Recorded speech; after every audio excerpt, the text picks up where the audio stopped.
Почитувани приятели и приятелки, продължаваме по-нататък емисията на Заспива сега, относно вашите коментари и размислувания. Само момент.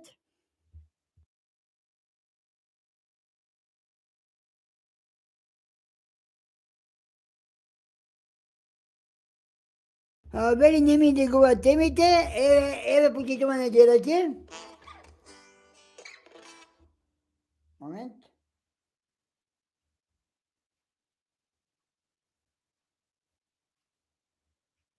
Еве почитуване дирате. Имаме гледаща линия. Имаме гледаща линия. Ало, добро вечер, кой ни тява? Добро вечер, кой ни тява? Во емисията поведете, сборувайте. За коя тема? За първата или за втората тема? Сакам да кажам, той е срамота от номера. Да. Како не ги срам? Да. Бърдавници.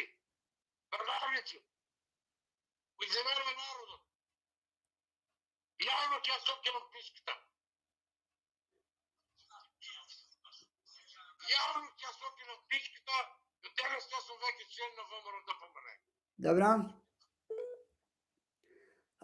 Почитувани приятели и приятелки, не се гледат.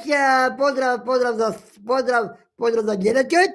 Продължаваме по-нататък со уште ваши коментари само момент. Токму така. Одиме со еве кај се темите, почитувани приятели и приятелки, моментално. Еве овде по сезона 3, моментално, по сезона 3, еве кај се темите, по сезона 3. Кај што пишува тема 1 афера.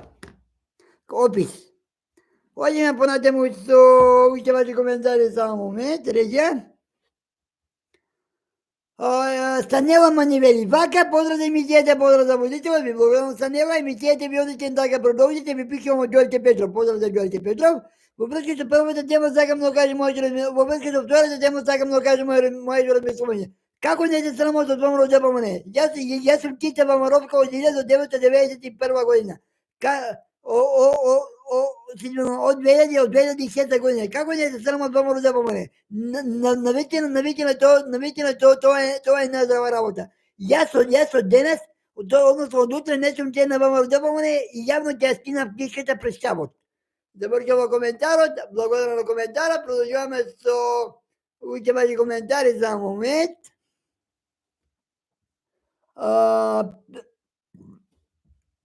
Пипи дојде од Чоравни вели вака, само поздрав за емисијата, поздрав за водителот, емисијата ви одите така продолжите. Не коментирам на темите, што го сакам само да ви посакам уште многу успешни емисии. Ви благодарам Пипи, одиме понатаму со уште ваши коментари, само момент. Здравко Тани вели вака, ве поздравам водители, ве поздравам емисијата, ви благодарам господин Здравко, ви пишувам од Скопје, емисијата вие водители се одите и само така продолжите. Ви благодарам. Во врска со првата тема сакам да кажам моето размислување. Какви списоци и какви баграти? Не ли гледате што се случува во државата? Та списоци за нагласите ќе правите.